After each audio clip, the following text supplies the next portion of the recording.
témoignages, les statuts et les décrets. Que l'Éternel notre Dieu t'a prescrit. _, Deutéronome 6, 20. C'est l'une des premières promesses que Dieu a données à Israël lorsqu'il est devenu une nation sous Moïse. Dieu leur a rappelé qu'ils devraient être très créatifs en enseignant Dieu à leurs jeunes. Dans le monde d'aujourd'hui, la plupart des enfants ne reçoivent pas un enseignement adéquat, car ils grandissent dans un environnement de violence et de mensonges, essayant toujours de rejeter la responsabilité de leurs propres erreurs ou péchés sur les autres. Rares sont ceux qui ont un caractère qui glorifie Dieu, à cause du manque de vision de leurs parents. Nous ne pouvons pas donner ce que nous avons.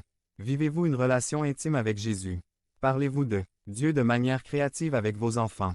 L'enfant doit apprendre sa propre compréhension, de manière dynamique et ludique et, dans un environnement de confiance.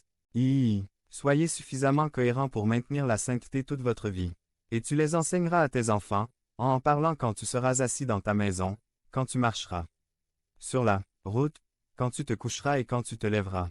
Deutéronome 11, 19. C'est une très bonne description du travail d'un père pour élever ses enfants. Nous devons enseigner la parole, mais aussi la vivre à tout moment, puisque nos enfants nous observent toujours.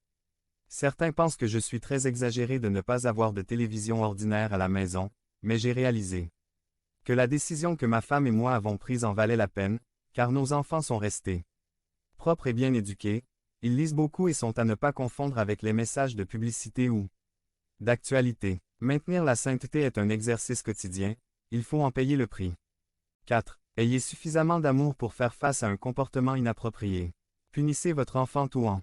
Devenez membre de la chaîne et AIDEZNOUS à propager la parole de Dieu à travers le monde. Samedi 16 mars 2024. Parlez à Dieu en 5 minutes. Description de la vidéo. Qu'il y a de l'espoir. Mais ne laissez pas votre âme se précipiter pour la détruire. Proverbe 19. 18. Lorsque nous éduquons nos enfants, nous devons être cohérents. Apprendre à vos enfants à s'aimer. Demande. De la discipline. L'auteur des Proverbes savait que nos enfants nous mettent à l'épreuve par leurs pleurs. Parfois, lorsque nous disciplinons nos enfants, nous nous sentons désolés et même pleurons, mais si nous nous laissons emporter par ce sentiment, nous perdrons le respect et la discipline ne sera pas bénéfique. Si le garçon pense qu'il a un faible pour père, il contestera son autorité. Pensez-y. Lorsque vous dites à votre enfant, « Mon enfant, arrête de faire ça, ou je devrais te punir. » Et elle apostrophe, « Enfant ne le fait pas. » C'est ce qui suit, un autre avertissement. Je ne pense pas, car on perd tout sérieux. Nous devons nous conformer à la punition, même si elle nous fait mal. Les parents sont plus que les amis de nos enfants, ne nous y trompons pas.